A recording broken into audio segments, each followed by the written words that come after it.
Baik teman-teman, kembali lagi bersama saya Prima Tua Sitompul dari kelompok 8. Sedikit akan menjelaskan kembali mengenai fuzzy logic. Yang kali ini pada subbahasan itu sistem inferensi fuzzy logic. Sistem inferensi fuzzy atau yang lebih dikenal fuzzy inference system atau FIS adalah penarikan kesimpulan dari sekumpulan kaidah fuzzy. Jadi, di dalam FIS minimal harus ada dua buah kaidah fuzzy.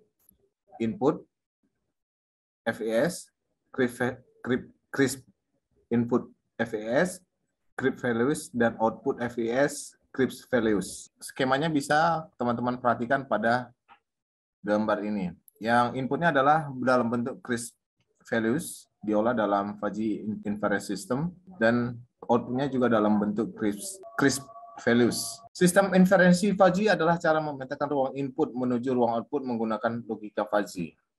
Nah, di sini ada skema diagram bagaimana input diolah menjadi output menggunakan basis pengetahuan fuzzy. Selanjutnya saya coba jelaskan mengenai tahapan-tahapan ini. Yang pertama itu basis pengetahuan. Basis pengetahuan adalah kumpulan rule-rule dalam bentuk pernyataan if, then yang dibuat oleh pakar di bidangnya. Sementara fuzzifikasi adalah proses untuk mengubah input sistem yang mempunyai nilai tegas menjadi variabel linguistik menggunakan fungsi keanggotaan yang disimpan dalam basis pengetahuan fuzzy. Dan pada tahap mesin inferensi adalah proses untuk mengubah input fuzzy menjadi output fuzzy dengan cara mengikuti aturan-aturan dalam kurung if then rules yang telah ditetapkan pada basis pengetahuan fuzzy. Dan yang terakhir itu adalah proses defuzzifikasi. Proses ini mengubah output fuzzy yang diperoleh dari mesin inferensi menjadi nilai tegas menggunakan fungsi keanggotaan yang sesuai dengan saat dilakukannya fuzzifikasi. FES sendiri dapat dibangun dengan 3 metode. Yang pertama itu adalah metode Tsukamoto. Pada metode ini, setiap konsekuen pada aturan yang berbentuk if then harus direpresentasikan dengan satu himpunan fuzzy dengan fungsi keanggotaan yang monoton. Sebagai hasilnya, output hasil inferensi dari tiap-tiap aturan diberikan secara tegas atau crisp berdasarkan alpha predikat atau var strength. Hasil akhirnya diperoleh dengan menggunakan rata-rata terbobot. Nah, di bawah sudah ada grafik yang coba menjelaskan bagaimana metode Tsukamoto ini bekerja.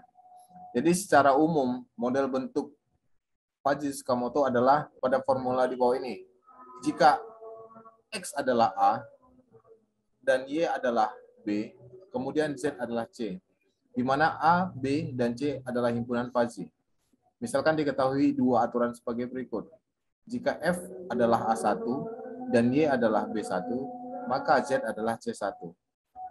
Jika X adalah A2 dan Y adalah B2, maka kemudian Z adalah C2. Dan begitu seterusnya. Yang kedua adalah metode Mamdani. Metode Mamdani sendiri sering disebut dengan metode Max-Min. Untuk mendapatkan output pada metode ini diperlukan 4 tahapan. Yang pertama itu pembentukan himpunan fuzzy. Yang kedua, aplikasi fungsi implikasi atau aturan. Yang ketiga, komposisi aturan. Dan yang keempat, penegasan atau the fuzzy. Metode Mamdani paling sering digunakan dalam aplikasi-aplikasi karena strukturnya yang sederhana, yaitu menggunakan operasi min-max atau max product. Untuk mendapatkan output, diperlukan 4 tahapan. Yang pertama itu fuzzifikasi, yaitu pembentukan himpunan fuzzy dan perhitungan derajat keanggotaan.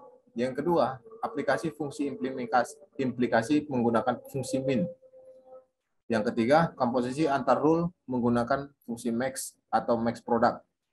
Dan terakhir itu penegasan atau defuzzifikasi menggunakan metode Centroid. Metode berikutnya adalah metode Sugeno. Penalaran ini hampir sama dengan penalaran Mamdani, hanya saja output atau konsekuen sistem ini tidak berupa himpunan fuzzy, melainkan berupa konstanta atau persamaan linear. Metode Sugeno ada 2 jenis. Yang pertama itu model fuzzy Sugeno ordenol. Nah, pada model ini terdapat function di sini, bisa dilihat. Jika X1 adalah A1, dikurang X2 adalah A2, dikurang X3 adalah A3, begitu seterusnya sampai Xn adalah AN, maka Z sama dengan K, di mana AI adalah himpunan Fuzzy ke I sebagai antecedent. K adalah konstanta sebagai konsekuen, atau dapat juga digambarkan bahwa W1 sama dengan N, F1X, F2X, di mana W1 adalah firing strength atau beberapa buku dinotasikan dengan alpha. F1 dan F2 adalah membership function dari input 1 dan input 2. Dan output dari sistem dapat dihitung dengan rumusan output sama dengan W1 Z1. Sementara di model Fuzzy Sugeno Orde 1, terdapat function sebagai berikut. Jika X1 adalah A1 dan seterusnya, maka Xn adalah AN. Dan kemudian Z sama dengan PI kali XI tambah P2 kali X2, dan seterusnya sampai PN kali XN tambah Q, di mana adalah AI sebagai himpunan Fuzzy ke I sebagai antecedent, PI adalah suatu konstanta ke I, dan Q merupakan konstanta dalam bentuk konsekuen. Terdapat dengan jelas memahami fuzzy logic. Di sini kami akan coba memberikan satu sampel perhitungan sistem kontrol frekuensi putar kipas angin dengan menggunakan metode Tsukamoto. Penjelasan ini akan disampaikan oleh teman saya, Soleh Darmansyah, dan semoga dapat membantu. Terima kasih.